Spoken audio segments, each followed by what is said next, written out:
정부의 비료 지원 사업을 신청했던 농민들의 개인정보 수백 건이 줄줄 새나갔습니다. 버려진 컴퓨터에 주소와 전화번호는 물론 주민등록번호까지 다 담겨 있었는데 기자가 이 주소로 찾아가 보니 정말 그분들이 살고 계셨습니다. 이런 개인정보는 사용한 뒤 파기하지 않으면 개인정보보호법 위반이죠. 정부부터 농협, 비료회사까지 서로 내 책임이 아니라고 주장하지만 따지지도 못합니다. 그 이유를 추성남 기자가 현장 취재했습니다. 경기도 포천의 한 고물상입니다. 근처 공사장 관계자 이모 씨는 이곳에 버려진 컴퓨터를 재활용하려고 집으로 가져왔습니다. 그런데 저장 장치인 하드디스크를 열어보니 수백 건의 개인정보가 무더기로 나왔습니다. 포천과 가평, 하남 등 경기도와 춘천 등 강원도 농민들의 개인정보였습니다. 부서진 컴퓨터 있어가지고 거기서 부품 좀 뜯어 쓰려고 가져왔더니 거기 하드가 있어서 열어보니까 이름과 주소, 휴대전화 번호를 비롯해 일부 문서엔 주민번호까지 나와 있는데 2013년부터 3년간 정부의 유기질 비료 지원 사업을 신청한 농가의 정보였습니다. 문서에 적힌 주소를 토대로 농가를 직접 찾아가 봤습니다. 농민들은 하나같이 어떻게 알고 찾아왔는지, 정보가 왜 유출됐는지 당황해합니다.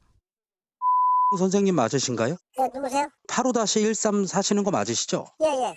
왜 내게 왜 노출됐나 그래? 서울은 그 사람들은 다 유출이 됐다고 그래.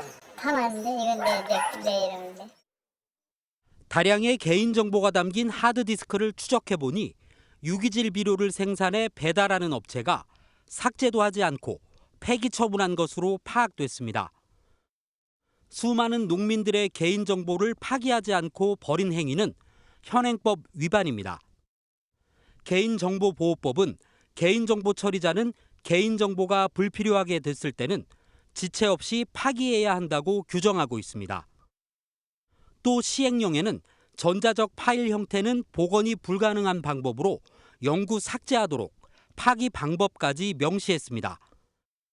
개인정보 미파기 등 필요조치 의무를 위반했을 때는 2년 이하의 징역이나 2천만 원 이하의 벌금에 처해질 수 있습니다. 개인정보가 담긴 컴퓨터를 버린 업체입니다. 지금은 보시는 것처럼 폐업한 상태입니다. 이 비료업체는 농민들의 개인정보를 지역 농협에서 받은 것으로 확인됐습니다. 하지만 농협은 이런 정보를 건네면서 관리나 처리 방법을 전혀 알려주지 않았고 관련 매뉴얼도 없는 것으로 드러났습니다. 경찰은 피해 농민들이 고소할 경우 수사를 하겠다고 밝혔습니다.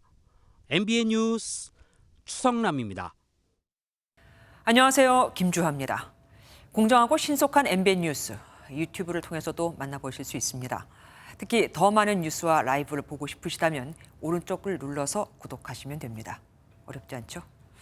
빠르고 정확한 뉴스로 계속 찾아뵙겠습니다. MBN 뉴스를 시청해주신 여러분 고맙습니다.